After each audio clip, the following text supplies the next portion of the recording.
What I saw was a struggling artist that was extremely hard on himself, someone that pushed away the people he loved, someone that seemed to always be comparing himself to others, someone that spent his last years in panic.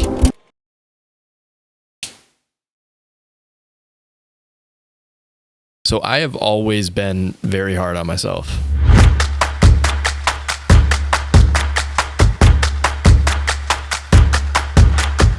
I picked up a camera 12 years ago, and a lot of times I would wonder why I'm not further than where I currently am. I'm exposed every day to millions of other creators that manage to find their way in less time, so it's always been a challenge for me to not think about that. It's probably the number one thing that gets in the way of all of this. Like, I can't even tell you how many scripts I've written and tossed out the next day. I've even made entire videos and never released them. It's made me believe that everything I make needs to be perfect.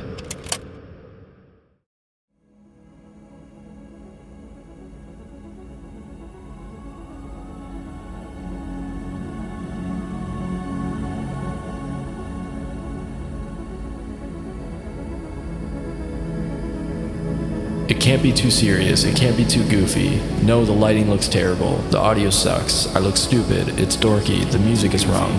No, if I don't like it, terrible, the audio sucks. Why am I not better at lighting? It's terrible, the audio sucks. No, the lighting, if I don't like it, the audio sucks. I feel like I'm running out of time.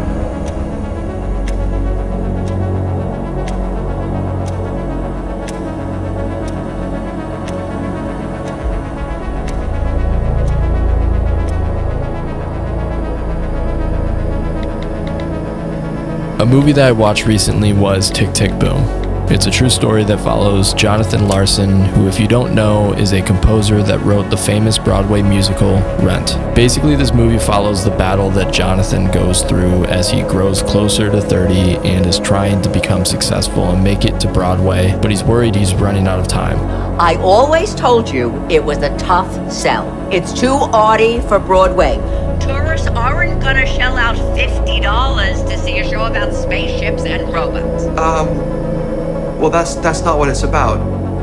Well, of course I know that, Jonathan, but you know these producers, they care about one thing and one thing only. So what am I supposed to do now? You start writing the next one. And after you finish that one, you start on the next. And on and on. And that's what it is to be a writer, honey. You just keep throwing them against the wall and hoping against hope that eventually something sticks. Jonathan Larson does in fact get a show on Broadway, but unfortunately passes away at the age of 35 before he can ever see it.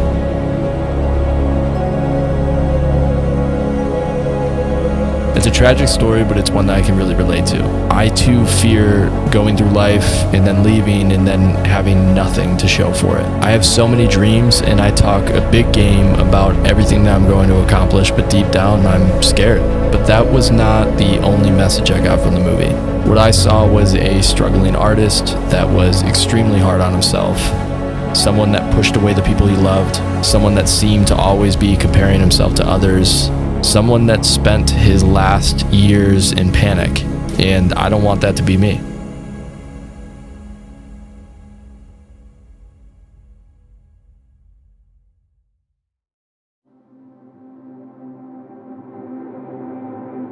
Life is hard.